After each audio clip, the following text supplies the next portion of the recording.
Good day. Welcome all. Let us see the presentation on insect resistance. Insect resistance is an important topic in plant biotechnology where we have to engineer genes for providing insect resistance to plants.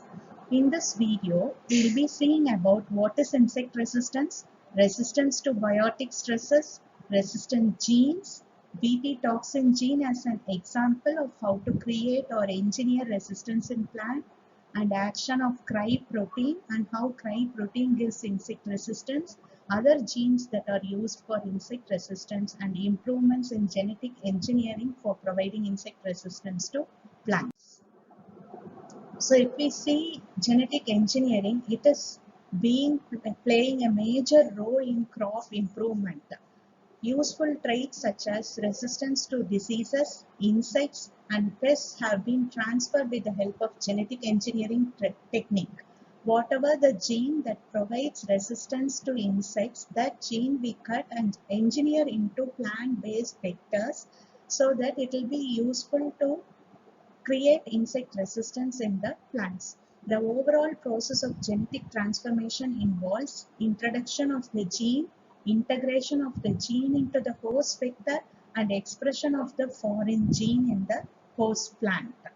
So you can see the plant and we can see several types of insecticidal proteins. We add insecticides onto the ground. Those are chemical insecticides. So those insecticides, organic insecticides, we make the plant to produce with the help of genetic engineering techniques. So this is genetically engineered plant which gives rise to these many types of insecticidal proteins. So when the insect eats the leaf of the plant, since the leaf is having insecticidal protein, what happens to the worm? It gets killed. So there is reduced selection pressure. So the worm gets killed. Let us see the mechanism behind. Resistance to biotic stresses is provided by insect resistant genes. So normally the biotic stresses or the biological organisms that is being the major hindrance to the plant growth. What are the biological organisms that hinders the growth of the plant? Insects, virus, fungal and bacterial diseases.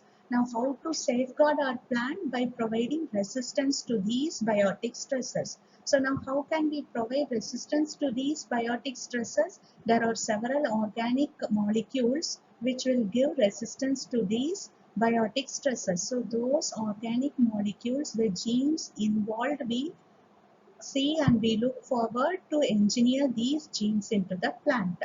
Now progress in engineering insect resistance is achieved with the help of Bacillus thuringiensis gene. We all know Bacillus thuringiensis is a bacteria. So from this bacteria we take a gene which gives resistance to the insects. So in crops, damage is caused mainly because of the insects. You can see how the insect eats the fruits and how it causes the holes in it and it eats the leaves. Nowadays even grasshoppers being the major threat to us. So mainly the threats are Lepidoptera species which are bollworms, Coleoptera species which is beetles, Orthoptera species which includes grasshoppers.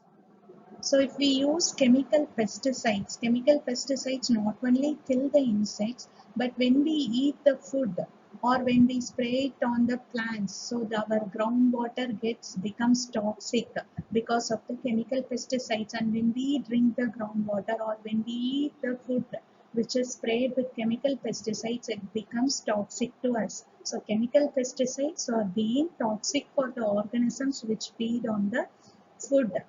So the alternative to chemical pesticide is conferring insect resistance into the plant without any harmful effect. Now how to do this?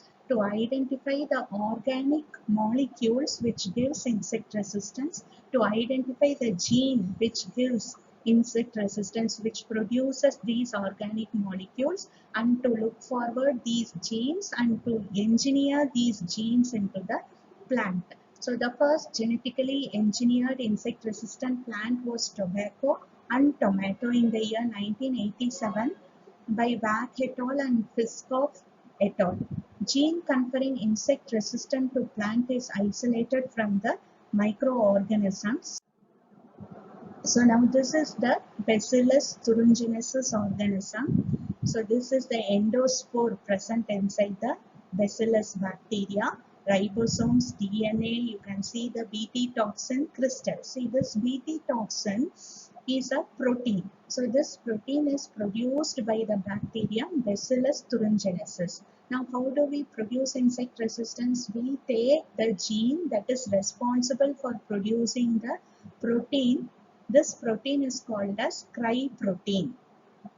So like this, there are several genes from several microbes, plants, like this from several organisms we can take insect resistant genes. So the resistant genes that are taken from microbes are Bt gene from Bacillus thuringiensis, IPT gene from Agrobacterium tumefaciens, cholesterol oxidase gene from Streptomyces fungus.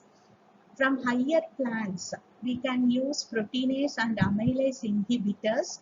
From higher plants also, lectin can be used to confer insect resistance from higher plants. Even mammals have insect resistant genes. Serine protease inhibitor is the gene which confers insect resistance. Now let us see one example how Bt toxin provides insect resistance. We have already seen the structure of Bacillus bacteria and I have shown you the Bacillus thuringiensis toxin, the yellow color diamond shaped toxin which we have seen in the previous slide is Bacillus thuringiensis toxin. Bacillus thuringiensis is a gram-negative soil bacteria. It produces a crystalline protein, and the crystalline protein's molecular weight ranges from 130 kilodalton to 70 kilodaltons. So this protein is called as cry protein. Cry is abbreviated because of crystalline protein.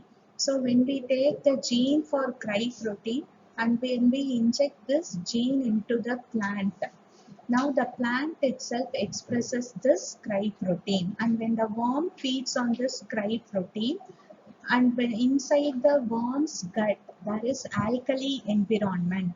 So in this alkali environment, the cry protein gets activated in the insect midgut. So when the cry protein is getting activated, so the cry protein, what happens is it disrupts the ion channels. So because of the disruption in the ion channel, there is movement of the ions. So because of lack of ATP, now the insect dies. So here are several cry proteins. We can genetically engineer cry protein so that before the cry protein there is promoter, 35S promoter. Similarly, we can include several promoters, several other genes upstream and downstream of the Bt toxin gene. So this slide explains the action of cry proteins.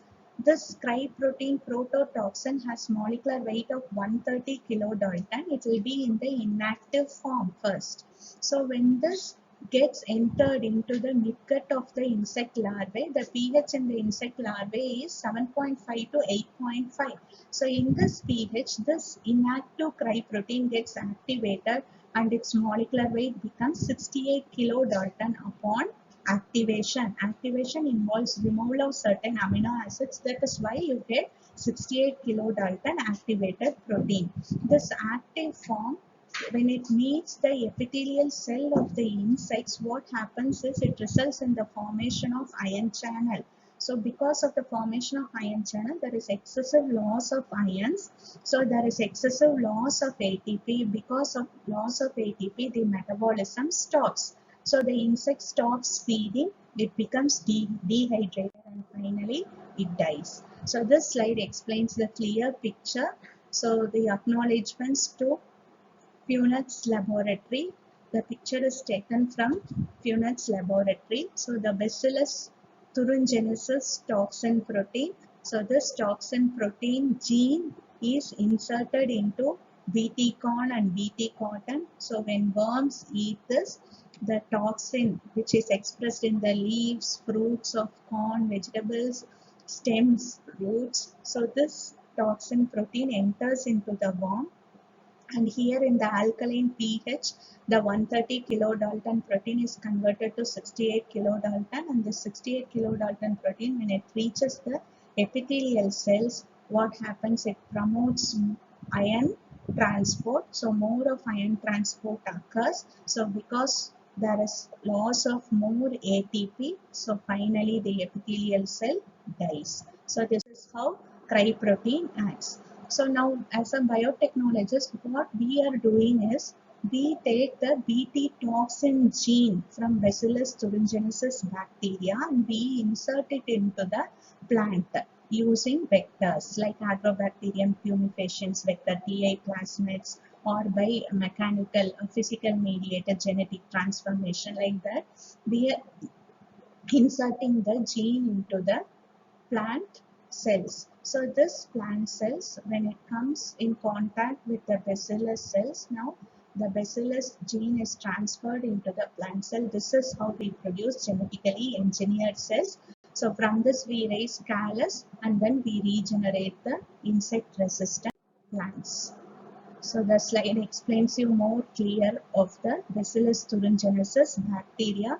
Even when the larvae feeds on the bacteria, so the bacteria enters into the gut and it produces the toxin.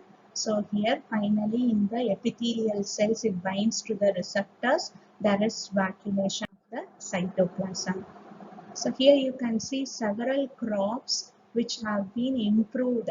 So these are the genes which have been transferred into these plants for providing insect resistance. Here you can see wide variety of insects species. So against Lepidoptera, Homeoptera, cotton is being conferred with insect resistance using Cry1A gene, potato inhibitor and all. So next, apart from this, insect resistance cry protein, we can also do SDM. SDM is nothing but site directed mutagenesis. We can modify the cry protein so that it is still more effective. We can create hybrid cry genes. So not only we can use SDM or hybrid cry genes, we can also use protease inhibitors. There are several protease inhibitors like serine protease inhibitor, cysteine protease inhibitor, aspartic protease inhibitor, and metalloprotease inhibitors. So these protease inhibitors, when we add, why protease is essential? Protease is essential for hydrolysis of protein into amino acids for the release of energy. So when we add protease inhibitors, these protease inhibitors block the hydrolysis of protein. So finally the metabolism of the insect is affected and the insect dies. These are the improvements that are made currently in providing insect resistance to the plant. As protease inhibitors, we can also use alpha amylase inhibitors. Amylase also functions to break down carbohydrates. So when amylase is inhibited, the breakdown of carbohydrate is arrested. Similarly, lectins also we can use. Lectins show activity against aphids. So the future of lectins is it acts against piercing and sucking insects. So in this video, we have seen about how insect resistance is conferred in plants. We have seen what is insect resistance, and we have seen several genes that are involved in providing insect resistance. Thank you.